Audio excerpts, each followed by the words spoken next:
Well, hello, everybody. It is my honor to be here with you this morning.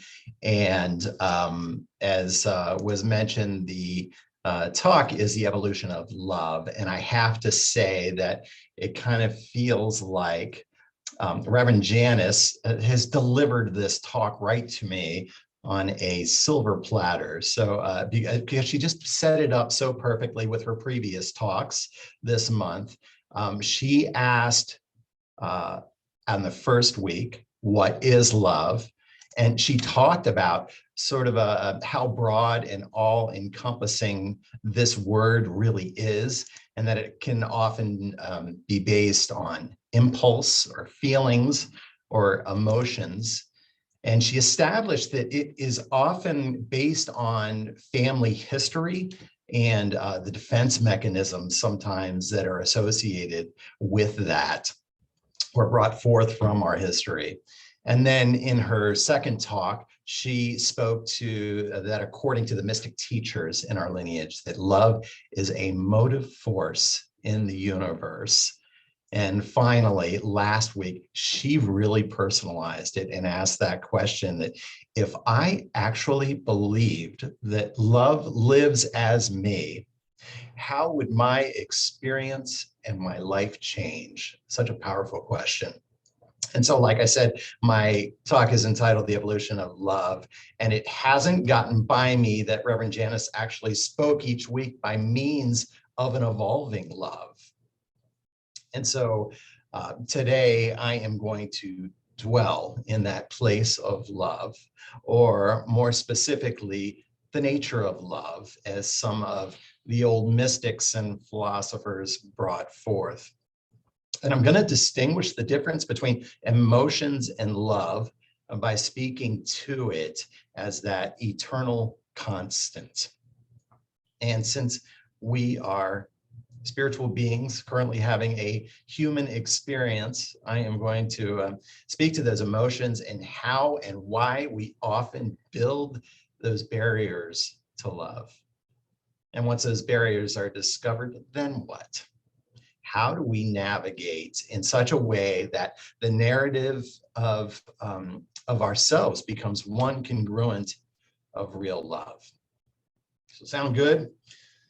So in her book, The Language of Emotions by Carla Mclaren, it's a wonderful book. She says that when an emotion is healthy, it arises only when it's needed. It shifts and changes in response to its environment, and it falls away willingly once it has addressed an issue. However, when love is healthy, it does none of these things. If emotions repeat themselves endlessly or appear with the same exact intensity over and over again, then something is wrong. Yet, real love is that steadfast promise that repeats itself endlessly throughout life. Love doesn't increase or decrease in response to its environment, and it doesn't change with the mood of the day. In other words, love is not an emotion. It just simply doesn't behave the way that emotions do. Real love, as I would suspect is intuitive with all of us here, is in that category all to its own.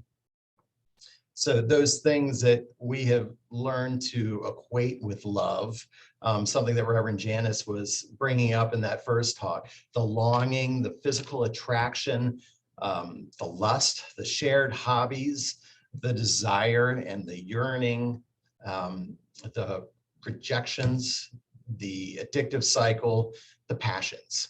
Those things move and change and fluctuate in a way that emotions do, but they are not love.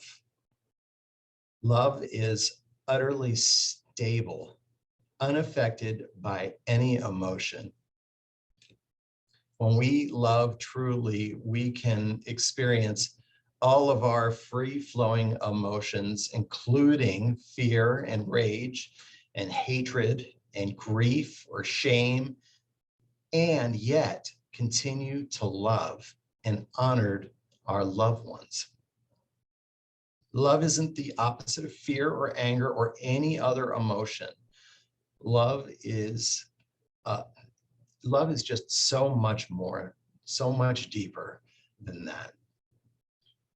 Emotions and desires can come and they can go, and circumstances can change in startling ways. But real love never, ever wavers. Real love endures all emotions, and it survives things like trauma and betrayal, divorce, and even death. The truth about love is this: love is a constant. And I can be absolutely furious or pissy with those that I love, and be frightened and utterly disappointed in them, but the love never wavers. And I would definitely suspect that every single parent knows exactly what I'm talking about right now. And so I know that this poem from Rumi might be overstated, or maybe it's just overstated by me, but it says so much. Rumi says that beyond ideas of wrongdoing and right doing, there is a field. I'll meet you there. When the soul lies down in that grass, the world is too full to talk about. Ideas, language, even the phrase each other doesn't make any sense. Love lives in a realm far deeper than the emotions. And in that deep and rich place, words don't carry a lot of meaning. And in that field, we see each other for who we are, the unity that we are, the truth that is constant love. And so what happens in our human experience? What keeps us from standing in that field from one another? One of the great ways to visualize this is through the creative process. And here at my center, we are immersed in the theme. We have an annual theme that is called the Seeds of Love. And so the metaphor runs rampant here about how we are planting those God seeds into the soil of law, manifesting in a beautiful garden of life. And in that perfect utopian world, that is exactly what we experience. So those thought seeds of love or joy or prosperity or whatever come through the law totally unencumbered. Can you see the actual model and those thoughts coming through, and they totally, as if nothing were in their way, manifest into that form of love or joy or prosperity, again, whatever it is that we had intended on. And there is something very human here in that middle section where we call the law, or soil in this case. And it's a place where weeds frequently pop up.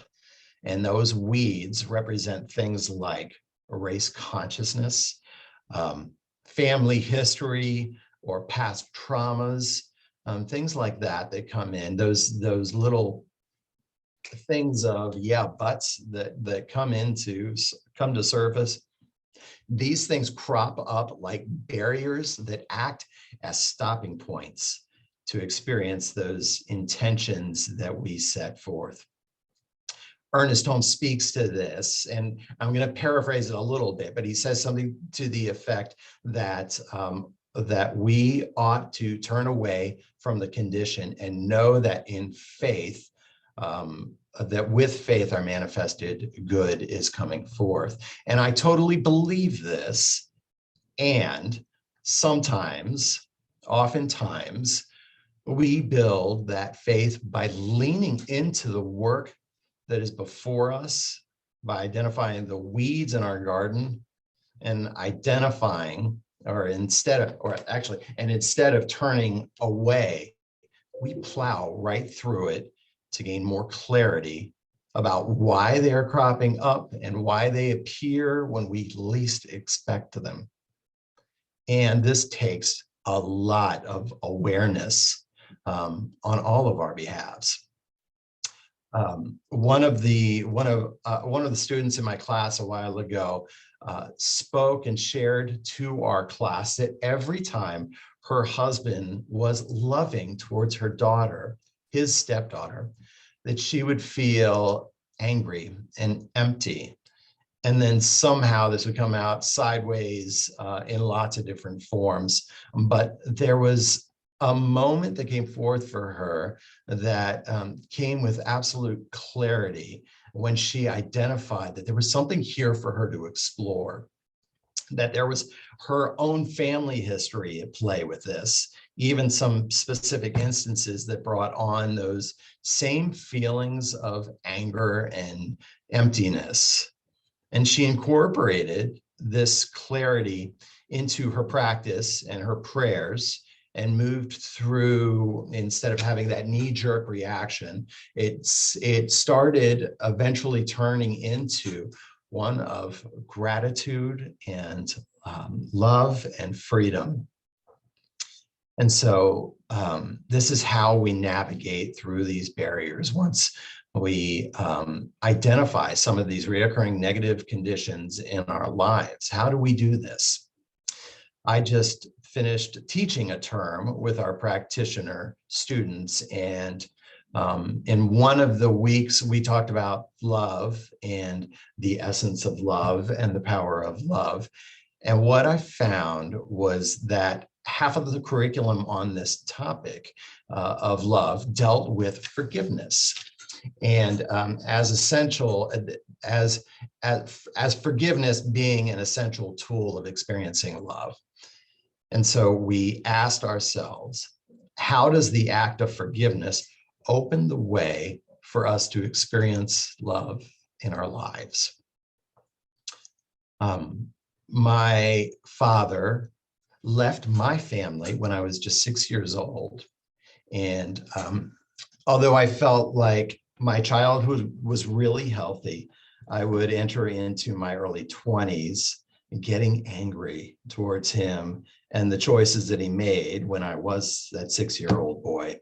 And it was in a conversation that I had with him at about that time when I started getting furious, that he pronounced boldly and proudly that he had forgiven himself for being a crappy father. And I was absolutely incensed at this. And just a little bit of background towards this, it was during a time that he was actually entering or immersing himself in the science of mind principles. He had found a church near him in California, and he started totally immersing it. And it wasn't known to me, of course, as philosophy, but when I look back on it now, there's like, oh, okay, I get it now. That makes sense. But at the time, what I kept thinking about was the forgiveness is my job. That's my job to give to you and not yours to give to yourself. But here is the thing about this, that I started becoming aware that my anger was getting in the way of my good, and that I truly needed to just work on that in such a way to release those feelings and that bondage that had me tight. And so when I was ready to work on it, then I was ready to experience that good coming back to me. So years later, and probably perhaps the most significant experience in my life happened when Hurricane Katrina moved through New Orleans and devastated that community, both physically and socially. And out of many, many moments of serendipity, my father and I ended up in New Orleans together. And although he had never taught me anything about the skills that I had around handyman skills and building skills, I'm clear that I did inherit that handyman gene from him. And there we were working side by side on all of these different projects. And we developed this wonderful mode of communication, which we seriously lacked. But we developed this amazing mode of communication, about power tools and troubleshooting, building issues on various projects. And I got to see the humanity and the good in this man. And at a certain point, he told me that he was proud of me. And it was in that moment that I could just feel those years of built up anger and pain and hurt just completely disappear. And the depth of love that I had for him then and now is so completely void of anger that I feel healed from that time in my life. Ernest Holmes says that if we hold a grudge, we bar ourselves from the highest expression of our divine nature. And by identifying where those unresolved areas of conflict within ourselves and addressing them with forgiveness for ourselves and others, we get to move more freely into our lives without the anchor of fear and anger and shame holding us down. We connect with that constant that is always there. I was considering, here at New Vision Center, I bumped into the minister that is here. She was the one that was giving the talk today at our center. And she said, I've totally let go of the talk. We are doing a visual for those folks that are in Ukraine. And it's been on my mind as well as we watched the events unfold. And I was going to shift my talk as well to do that. And the more that I kept thinking about this constant that is love and this human experience that we are having, I just see it so vitally clear for me, just anchoring at my core that as we reveal that love positively in our lives, it is that forward momentum, that vibration that is created, that absolutely is felt on this earth. And so many times, addressing these moments is uncomfortable and it is painful to address the certain areas in our lives. But what I know is that with every bit of work that we do, we take a step towards love. It's like crossing that threshold into love that we can't possibly cross back on. I am often, I'm really fond of saying that consciousness expanded can never revert back into its original form. And so it is our calling to do that work, to be so very present to the thoughts that are swirling around in our minds, allowing for us to feel those emotions that we feel as human beings, and at our core, leaning into that spiritual truth that love is a constant and that our work is to reveal that constant in our experience. Love is that driving force that is uniquely its own. And especially during these times, far beyond this world of effects right now that appear kind of treacherous, it is my invitation to us all to remember this truth and to practice this calling and to be love for each other. I so appreciate being here with you this morning. Thank you for having me, and let's take this into prayer. And so we come to the one, that knowledge of our true essence, merging right with that universal presence, that infinite mind, that one life. It truly is here and now.